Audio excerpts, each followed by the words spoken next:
I'm Jen Taylor Skinner, and this is the Electorette. On this episode, I have a conversation with Congresswoman Barbara Lee.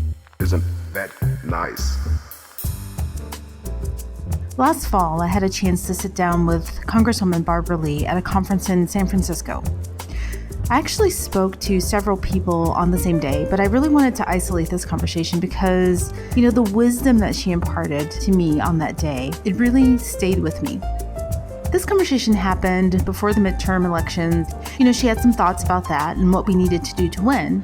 But now that we've taken back the House, Barbara Lee has begun serving on some really important committees, like the Budget Committee and the Powerful Appropriations Committee. And lastly, she's co-chair of the Pro-Choice Caucus, which is a really important position. Again, we had this conversation at a conference, so there is a bit of ambient noise in the background. But what she had to say was so powerful and important that I hope the background noise isn't too distracting and you can really absorb her message. She had a really strong message about the importance of participating in our democracy and the power that we have as citizens when we exercise our right to vote. She also talks about the time that she spent in Zimbabwe when Nelson Mandela was elected. And she talked about how motivated the citizens were to exercise their vote to end apartheid and how important it is to make those connections about the things that we desperately want here in the States and making the connection between the power of your individual vote and seeing that as an act of protest against policies that don't serve you. So here is my conversation with Congresswoman Barbara Lee. A lot has changed, but a lot has stayed the same. I was elected to Congress in '98, and I'm the 20th African-American woman elected since Congress had its first session. And that's outrageous. And so to change the institution and the culture of Congress where I am is very difficult. But because of Shirley Chisholm, they can't ignore us. And there are about 21 members now in the CBC who are Black women. And so that's a big shift. But when it comes to the issues that we champion, it's always an uphill battle. For example, we wanted in our caucus poverty to be a big issue, people living below the poverty line and those who are low income and struggling. And for years and years and years, I tried to be the voice to get more of our members engaged in talking about not only fighting for the middle class, but fighting for people who are poor and low income and the most vulnerable. Took years. Well, now I chair the WHIP's Task Force on Poverty, Income Inequality, and Opportunity, and we have 100 members.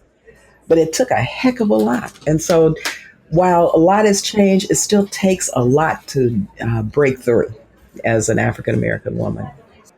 We have a lot of people of color and, leaders in Congress, these icons, these veterans like John Lewis or Maxine Waters, and to my knowledge, they've never been pushed to run for president, and it's been almost 50 years since Shirley Chisholm ran.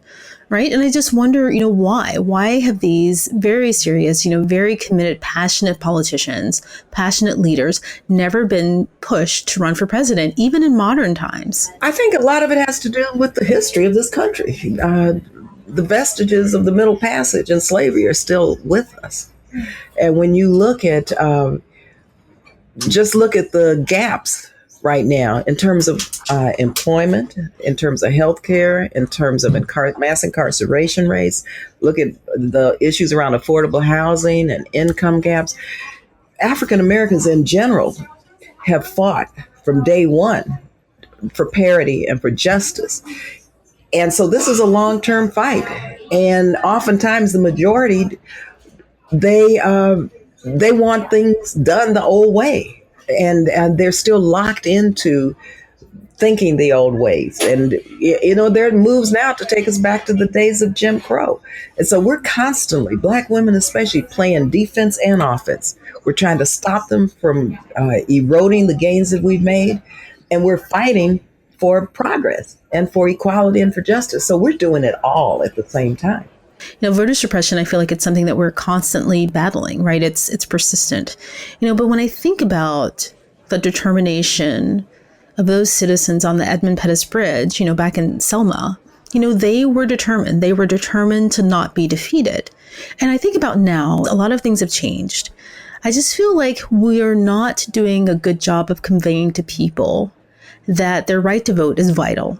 And to convey to them that it's vital to retain that energy, but to express ourselves at the ballot box. How do we get that energy back? I don't know if it's about getting that energy back as much as it is really making people know their power and know that this is a democracy. And if they're not engaged in voting and part of this process, there will be no progress because others will continue with their really right-wing backwards agenda.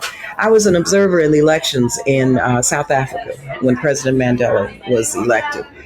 I saw lines and lines and lines, and it's still like that in Zimbabwe recently, of people lining up to vote. I saw women who were in labor. They were being carried in a wheelbarrow to the voting place. They understood how important this vote was, and they knew the connection between ending apartheid and voting. And I'm concerned in this country that a lot of us don't understand the connection, for example, between voting and turning back the clock on affirmative action and voting rights, because the president, for example, has the Supreme Court appointee. And when you look at, say, a Kavanaugh now, who we know will rule against us, we're talking about a whole generational, all of the laws that have been made and passed turned back and eroded. And so I don't think that there may be that connection between voting and our daily lives. And that may be part of our problem as those of us who are elected. We haven't made that connection as clear as it should be. But when I hear and see our young people and our millennials especially, they get it. They understand what social justice is. They understand what street heat is. They understand what pressuring our government and the right to petition the government. They understand all of this. And so their voice and what they're doing is badly needed. And whether that translates into voting, we'll see. That's the next step. But with the movement taking place, and I think it's beginning to broaden even more so, I'm really hopeful for the future and that this will turn into a political movement. Sometimes I fear that, as soon as we have a victory, if we take back the House or the Senate, all of that energy behind this movement, behind the resistance, it'll just evaporate. How do we make sure that the fire keeps burning inside of people, beyond midterms and beyond 2020? Right now, I believe it's 7% of women, 7% of Congress are women of color right now. We don't have any option. We can't burn out. I mean, when I talk to people about my background, for example, when I started school, I couldn't go to public schools because I was Black, and I remember the colored only water fountain. And I remember my dad being told in his military uniform, being told he couldn't be served at a restaurant and called an N-word. And so you can't tell me that we get burned out. This is a fight we're in. And I think, while a lot don't want to look to history, I have to go to the Ghanaian symbol of Sankofa. In order to move forward, in order to progress, this is a bird, a mythical bird, looking back with an egg in her mouth. You have to know your history. You have to know where you came from, the struggles you've encountered, the problems, your mistakes, the gains you've made. You got to know all this in order to move forward. And so I think it's extremely important that young people especially understand that in order to move forward, we have to know our history. And if you know your history, you won't get burned out, because you'll see that so many people did die. And some say it doesn't matter now, we got to move forward. Well, yeah, it does matter, because you would not be here if it had not been for them. And so you've got to make sure that the next generation has that there's more progress for the next generation. So it's up to us to do that. So as Black women, especially, we don't have any option to burn out.